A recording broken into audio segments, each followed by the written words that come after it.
Philosophers talk to our times, towards the theory of common notions. Let truth be its own standard.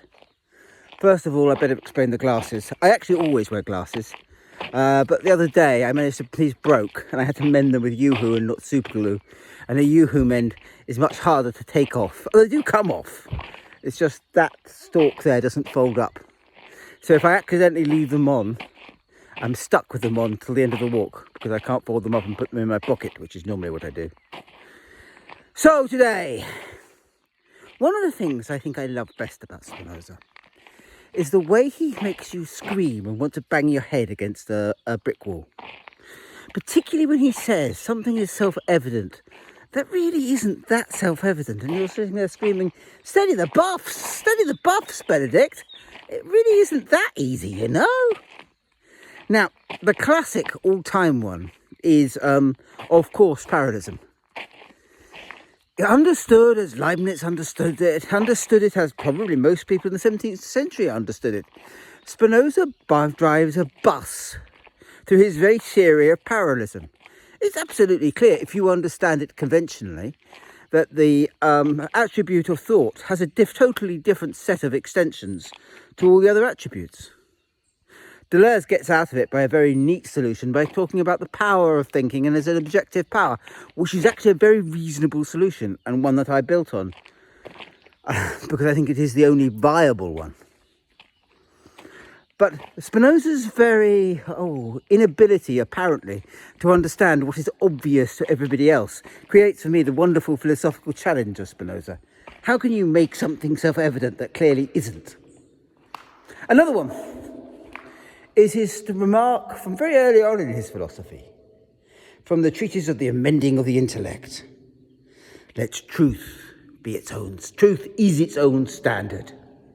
Once I master a proposition in Euclid, I don't just know that it's true. I know that it is true. And I know that I know that I know that it is true. And so on ad infinitum. And he makes the same argument in ethics. You don't just, therefore, understand something adequately. Because one's consciousness is the idea one has of the idea of one's body, that very understanding has a different resonance in the mind, opens consciousness up differently, allows it to be differently. And so it knows that it is true. Now, I've mastered many a proposition of Euclid in my time, but I'm not sure that I've ever had that level of certainty. Okay, I'm haunted by the ghosts of non-Euclidean geometry, and I loathe the form of reasoning as Euclid does it. It's fun when Spinoza does it, but when Euclid does it, it always feels like a straitjacket.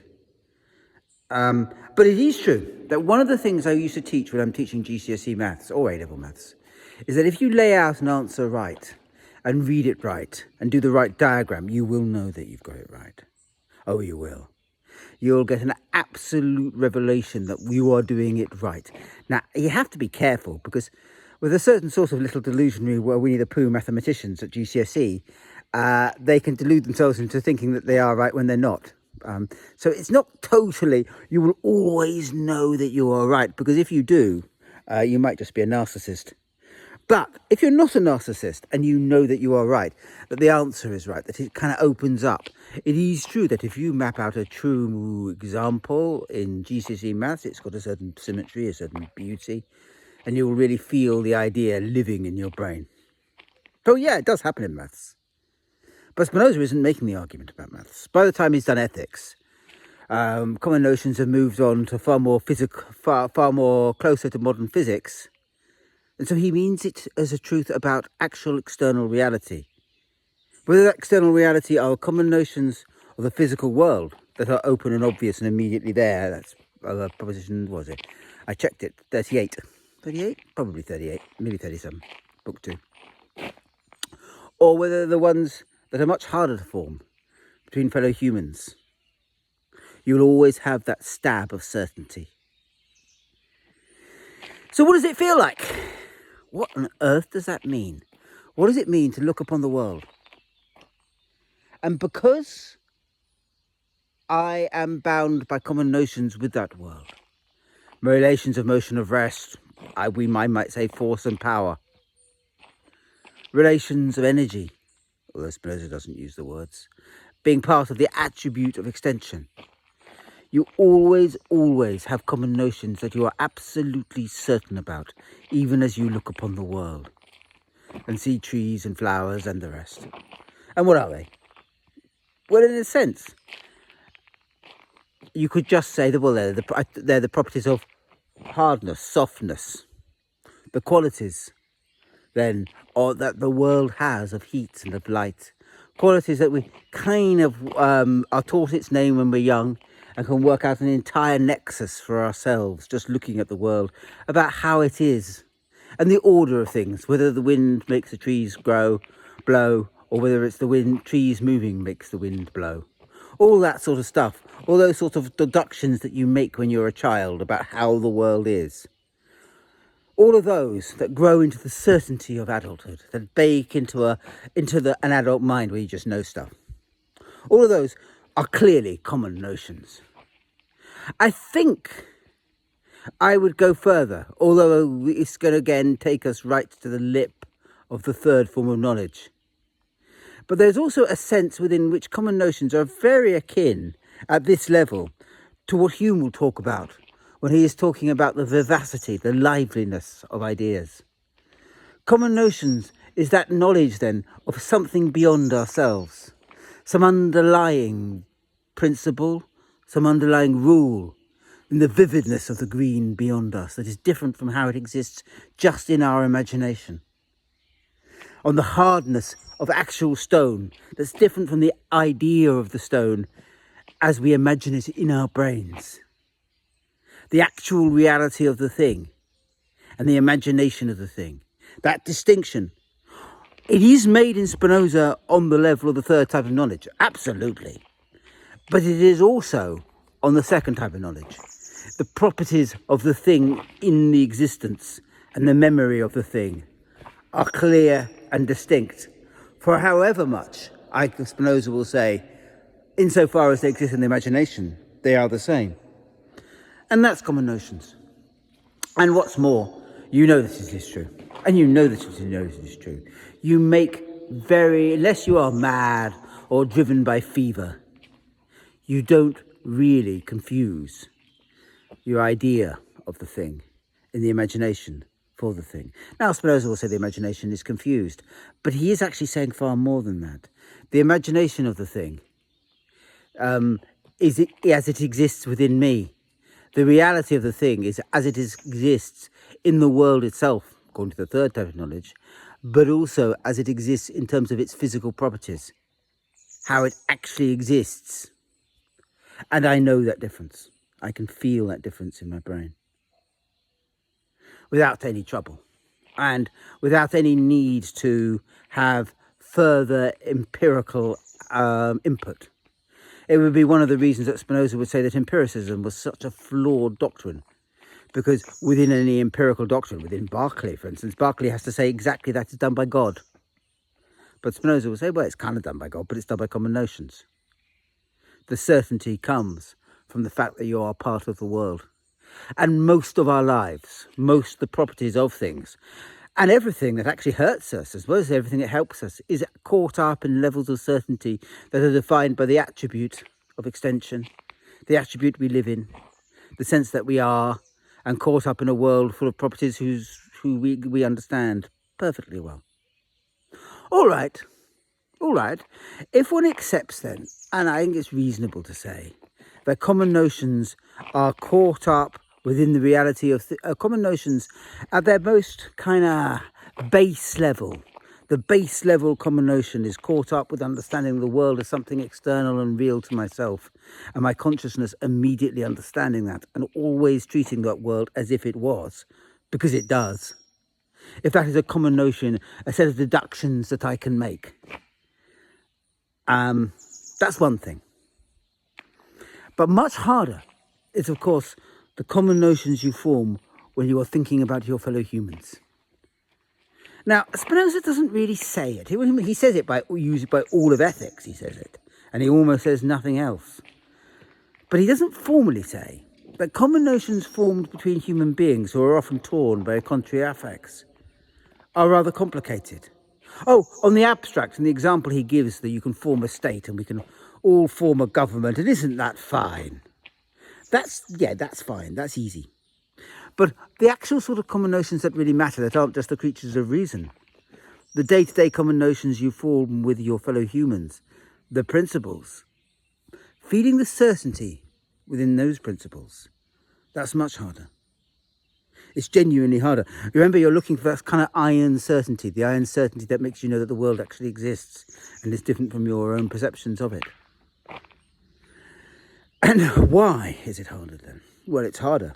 Not because there aren't common notions, not because you don't reach into the minds of your fellow humans and understand a large chunk of who and what they are, but because actually articulating that chunk, I think, is very difficult. Getting it move is practically impossible. Humans are riven with contrary affects, with individual circumstance, localized memory that comes with the same necessity as a reason, as adequate ideas, but always tumbles upon them from outside. And actually moving that on is never at all straightforward. The question is, of course, always then, what exactly are you looking for? What is it that allows you to say, oh, look, I found a common notion? When you're looking for common notions when you are reaching your fellow humans, what do I do? Several things. First of all, I will always get them to tell me the story again. So I always need it a second time. And what I'm looking for then is a point that will interlink all the bits and the narrative of their story with perhaps a bit of my own life experience, and allow you to recontextualize how the experience is being understood. And once you do that, the experience should shift. One of the things, and Spinoza is right about this, of course, that makes misery so impossible, that makes depression so miserable, is the way it cuts you off from all the rest of humanity. It's one of those things that is very complicated about being a human. That common notions and this notion of consciousness and treating common notions as its own, truth being its own standard, cuts through. So one of the things that I find that is most complicated about being a human is I could get all sorts, couldn't I? Is the misery of being alone. Depression, those of you who've suffered it, is an experience of utter loneliness. It cuts you off from the world. In the same way that elaborate dietary regimes cut you off from your fellow humans. So much of the way we are being schooled to act as individuals actually cuts us off. Makes us think of ourselves as unique. My style, I'm the influencer. Yabu sucks to you. And once that is being stoked very strongly, common notions become very difficult to think. Common notions are, of course, that which is the opposite of that. It is one of the problems that Spinoza one of the problems Spinoza would have against the argument of the influencer ideology, that I am myself alone, even Sartre, of course, is that it has the wrong definition of humanity. All that existentialist sort of piffle, where it's all about me and then I die. Well, it was never about you. Trying to find a common notion is trying to find that accord that is in me as it is in you. That in thinking it through in me, or thinking your story through, not as I myself would do it, but kind of more abstractly, I'm looking for something that allows me to go, oh, those two are the same. That's an idea. And once you suggest it, of course, then it starts to move. And having a common notion suggest to you is to feel like something is moving in the back of your head. You know, when somebody gives you an idea and you go, hang on, that does change things. That does recast the situation, allow you to think it differently. Good analysis is full of it. It's full of that ability to rethink who you are, not as a me here and now, or not even as a me across other constellations of me, but across an entire axis of humanity. I personally think That's the sole value of concepts like the collective unconscious, which no doubt psychologically doesn't exist if you're following psychology. I'm not a fan myself. But is a very good way of symbolizing an axis of commonality within which we can relocate and rethrow different versions of our own humanity. And so it calls for certain people because the actual common notion that it expresses symbolically is reasonable. It is a way of allowing you to restitch what you are in terms of a wider humanity that once you actually access, opens you up, moves you very far from an individual identity. Changes, of course, the nature of your consciousness because it makes that consciousness understand itself not as I'm locked in this body, but as I share that with other humans, I am automatically caught up with what they are. It actually has to shift your very notion of consciousness. You see, we're very used to this idea. Why Spinoza saying, well, a true idea is self-evident. The Yabu sucks. There we go. And what's more, the best true ideas we have for our richest, and we have for our fellow human beings. But sympathy isn't one of them. When he's making all those moves, you sit there going, huh? But that's because we all have a post-Kantian notion of consciousness. We like to think of the consciousness as ours. We all secretly think it's our soul.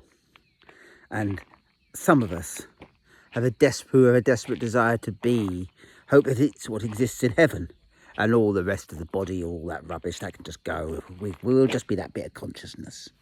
Even Spinoza kind of implies that at the beginning of the second part of Book 5, where he says, I shall now talk about those things that pertain only to the eternity of the mind alone. Because there is a feeling that this consciousness is somehow meta, bigger than my humanity. It is, and it's bigger than your individuality as well. And here we are right at the gates again. As you can see, one of the things that Spinoza says very accurately is that common notions invariably, when you're really thinking about them deeply, leads you to the third form of knowledge, and you can't escape it as much as you would try. I'm not trying particularly to escape it, it's just I have no intention of going over the threshold. I'm going to leave that for another 2 weeks later on in the year. But you're already then, it takes you to that threshold where you have to understand your consciousness as powerful, useful, and able to restitch itself. It loses its individuality. As it is no longer my consciousness, it is more consciousness. It is more that idea that I have, but of the idea of a thing. But the idea of the thing is that which makes me in connection with what lies beyond, what catches me up in everything else.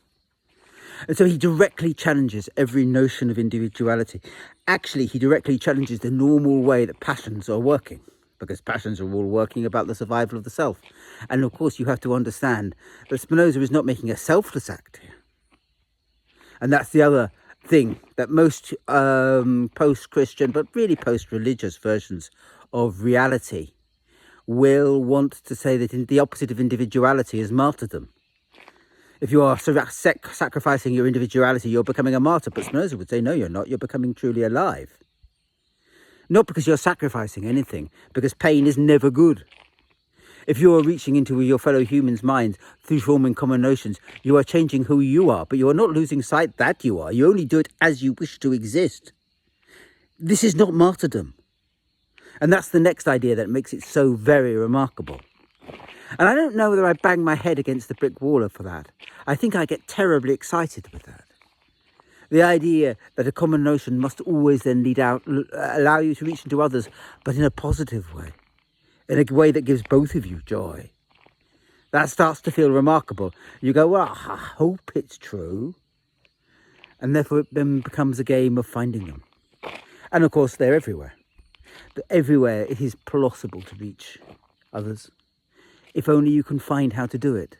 Sometimes it is frig hard to find that thing, that accord. As I say, you'll always need to listen to the story twice, because it's the second time that you start to understand how the links tie into each other.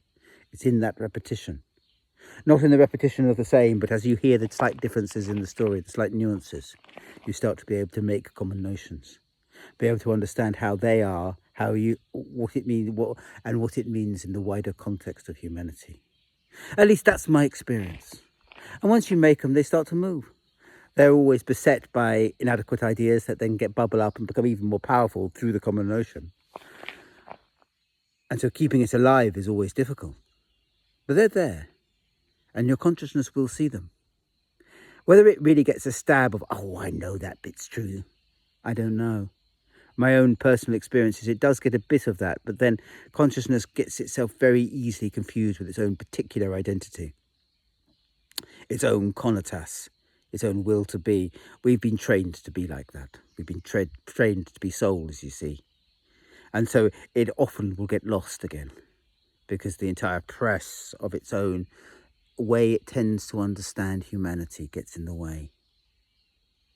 But Spinoza, just for a moment, with those ideas, the common notion must take you beyond your own individuality, and that consciousness must know that it is true, opens up your mind to certain possibilities that take you way on a wonderful odyssey that is so different from the normality of life.